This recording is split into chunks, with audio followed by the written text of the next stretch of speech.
જે કોઈ ખેડૂતોને પીવીસીના પાઇપ લેવા છે એ પણ ગવર્મેન્ટ માન્ય આઈએસઆઈના અને એમાં પણ આઈ ખેડૂતના સબસિડી માન્ય રહેવાના છે। એટલે ખાસ ધ્યાન રાખજો, તમે કોઈ પણ જિલ્લા અથવા તાલુકામાંથી લો તો આઈ ખેડૂત અને આઈએસઆઈ પ્રમાણિત કંપની હોવી જોઈએ। વિડીયોને એન્ડ સુધી જોજો। આજે આપણે સુરેન્દ્રનગર જિલ્લાની કંપનીની વિઝિટ અને ક્વોલિટી ચેક કરવાના છે। સુરેન્દ્રનગર જિલ્લામાં એક જ કંપની આપવાની છે, જે કંપની તમને અત્યારે હું દેખાડી રહ્યો છું। તો આજે આપણે પહોંચી ગયા છીએ A1 પીવીસી પાઇપની કંપનીએ। સૌથી પહેલાં જ આપણે અહીંનું ક્વોલિટી ચેકિંગ કરવાનું છે, આની લોડ કેપેસિટી ચેક કરવાની છે।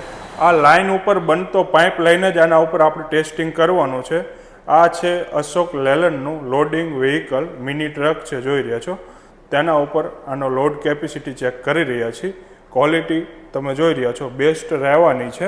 મિત્રો, તમે જો સુરેન્દ્રનગરના હોય અને એકદમ સ્ટાન્ડર્ડ ક્વોલિટીની તમારે જો પાઇપ લેવી હોય તો આ A1 પાઇપ બેસ્ટ રહેવાની છે તમારી માટે। આ કંપની સરકારની વાસ્મો, સરદાર સરોવર નિગમ જેવી અન્ય ગવર્મેન્ટ સંસ્થાઓ માટે કામ કરે છે। મિત્રો, તમારે પણ જો પાઇપ લેવાના બાકી હોય તો અત્યારે પહોંચી જાઓ ગવર્મેન્ટ માન્ય A1 પાઇપમાં। આ વિડીયોને શેર કરી દેજો તમારા ખેડૂત મિત્રને જેને પાઇપ લેવાના બાકી છે, અને આની વધારે માહિતી માટે ડિસ્પ્લે ઉપર નંબર આપેલો છે, વાતચીત કરી શકો છો।